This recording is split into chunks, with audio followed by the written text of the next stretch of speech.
is L of the week. So what was my worst move of the week? I'm going to go first, and then I'm going to let you do yours. And, trying to be creative with the segments, trying not to copy what everyone else is doing. Like to start off with a little bit of, an L, because we all take L's and we don't always talk about our L's. So I think you and I giving everybody a dose of reality at the beginning of every show could be a good idea. Just kind of remind everybody that there's usually a lot more L's than there are W's, just in life in general, but you got to keep swinging. You got to, you're only as good as your last at bat, and you got to focus on your next at bat. So here's what happened to me. Here's my L of the week. So I think you'll like this one. And I'm curious to see what the audience thinks. So I got back from my run the other day, and I was super excited to check my email and see an offer from MySlabs. I got an offer from MySlabs, $650 on a Darius Garland 2019 Goodwin Champions Auto SGC 1010. I had bought this card for $500 back in probably February when I started to get really outspoken about my love for Darius Garland. And the offer was for $650. So I thought, okay, this is good. This is a good profit margin. It's kind of what we all hope for when we buy a slabbed card and just player prospecting. So I accepted the offer. I was like, God, this is great. As soon as this guy pays, I'm going to ship it to him from my PWCC vault, and just made $150. Especially because the MySlab fees are less than the eBay fees. I mean, this could not have been going any better for me. Ready to talk about it on the show, all that good stuff. Put in the spreadsheet. So I go to my PWCC vault. I go to ship it to this guy, and I don't see the card in my vault. I'm like, crap. Probably already sold the card. Oh, no. So double and triple checked, went back into my past eBay sales, went back into my PWCC vault requests. Sure enough, there it was. Already sold the card on eBay, already shipped it to somebody else, and just forgot to take it down from MySlabs. Just a rookie mistake. I always talk about the strategy of listing in both places, and this is the downfall. When I do a lot of stuff manually in my life, I don't know. I just am a big fan of doing a lot of things manually. I automate some things, but I do a lot manually. Can you automate that? And I don't think you can automate this. I was like, I don't know how you would do that. I'm sure like somebody can figure it out that's a bigger geek than I am, but I don't, smarter than I am, but I don't know how to do it. Anyway, I took a big L on this one. It's my L of the week because not only did I sell the Darius Garland card on eBay for just over what I paid for it about a month and a half earlier, was not patient enough, but I also had to go through essentially the hassle of, it ended up not being that big of a deal, but I did have to because MySlabs uses PayPal, you can easily refund something through PayPal, and MySlabs has it set up and it works fine. But if you're like me and you empty your PayPal account out all the time and you don't keep a balance in there, you have to transfer a balance in there so that you can then perform the refund. And so I essentially had to email the buyer. I'm like, I'm so sorry. I made a mistake. I don't have this card anymore. Please forgive me. I'm going to refund your payment. But before I refund your payment, I have to transfer $50 over from my bank account into my PayPal account so that I have the freaking balance to, it was just a mess, right? So it ended up working out. The guy was super nice and he wasn't mad about it, but just kind of felt like a tool. So that was my I mean, not that you were. No, dang, that stinks. I hate it when that happens. Drop a comment, guys. Jump in the live chat if you've had anything like this happen to you, or if you want to share. If the audience wants to share your L of the week, we'll take audience Q&A at the end of the show, and we may or may not chime in during the feed here. We like chiming in during the feed. So, Kendall, what's your L of the week, man? Well, before I get to my official L of the week, I don't think it's as bad as yours. I'll say that. But I sell on Loop, right? And when we were originally jumped on the platform, we were like, okay, let's do some, like when you're first getting into a new platform, you're trying out some things, and then eventually you're like, hey, that's not working out exactly like we wanted to, blah, blah, blah, especially when you look at profit margins on certain things. And so originally what T and I were doing were we were opening like a hobby Bowman, and then like selling the packs individually or like a jumbo. So like you could buy a jumbo pack individually. There's 12 packs in a jumbo box. There's 3 autos in there. So we were selling, instead of buying like the $600 pack, you could buy a small, like maybe a pack or 2, and potentially have the chance to get an auto, something like that. We were kind of doing something like that. So we had realized that we were actually not making very good margins when we were doing that on the product because of the shipping for each individual pack and stuff like that, because most people weren't buying more than one, or most people weren't buying most people weren't buying more than one. They were buying one, and then if they didn't get the auto, they were like, okay, whatever. So we were like, okay, we're not going to do that anymore. So what I did was, this guy was like, hey, I'll just buy the rest of the jumbo box. There's like 4 or 5 packs left. I think there was like an auto or 2 that had already been pulled. So he had the opportunity to get like the rest of the box with a potential. So it's almost like buying just a regular hobby box at that point.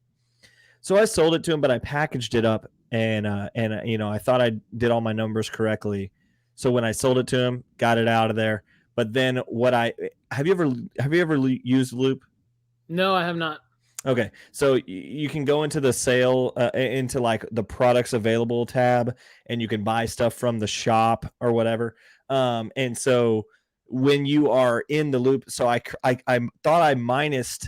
So when I created a new thing to sell the guy at a bundle price, I thought I deleted all the other packs. So I didn't do that. So I sold him the bundle. And then later on, somebody else bought 1 pack of a jumbo. So I had to bust open another jumbo to sell 1 pack to somebody.